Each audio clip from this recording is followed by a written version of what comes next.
Ayan, another day, another luto po tayo. Magluluto po tayo ngayon ng fried chicken na Laconsi na sinamahan din natin ng gravy. Tayo na rin ang gumawa ng gravy na masarap. Ayan, yung ating fried chicken. Kita mo naman, pakita ko sa inyo paano yan gawin. Ayan, nakabili tayo ng chicken wings at chicken neck sa supermarket. Nilagyan natin ng kalamansi, paminta.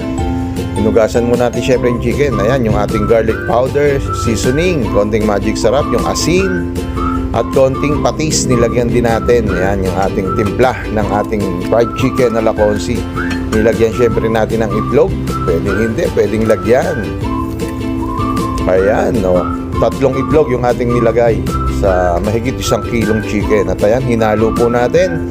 Naglinis muna tayo syempre ng kamay bago haluin. At ayan, okay na yung ating chicken. Syempre, gagawa tayo ng breading na magpapasarap, magpapalutong. Nilagyan din natin yan ng crispy fry, garlic powder, yung ating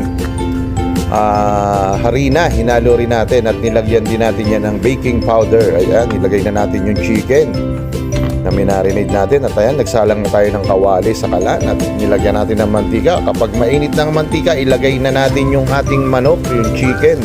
Ayan, chicken wings yung inuna natin, kita nyo naman. Hindi natin nilubog sa mantika dahil mahal ang mantika at mas maganda ang hindi lubog sa mantika. Sabi nga, ayan yung ating manok, kita nyo naman ang pagkakaluto, napakaganda at napakalutong tingnan. O, ayan yung ating chicken wings.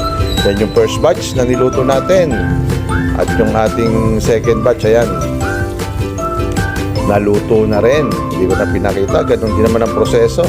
Yung ating third batch, yung leeg ng manok, ayan, siyempre yan yung masarap, pinalutong din natin yan at ayan, okay na rin. Pagka okay nyan, siyempre pinanguna natin at ayan, kita nyo naman kung gaano kasarap tingnan, parang sa Jollibee na. Ayan, magagawa naman tayo ng gravy, pakita ko sa inyo. Ayan, naglagay tayo ng butter, kalahating ng butter, yung ating crispy fry yung ginamit nating harina para may lasa na. Nilagyan natin ng tubig, siyempre depende sa inyo yung lapot at nilagyan natin ng toyo, paminta. Yan lang po ang timpla ng gravy at yung ating garlic powder. Depende sa inyo yung lapot. Ayan, napakasarap niyan. Only gravy. Ayan, titikman na po natin yung ating nilutong fried chicken na Laconsi na merong mainit na gravy syempre. Unang kagat, ayan, tumutulo pa yung gravy. Ayun, first bite, napakasarap talaga. Ayun, tumisa pa.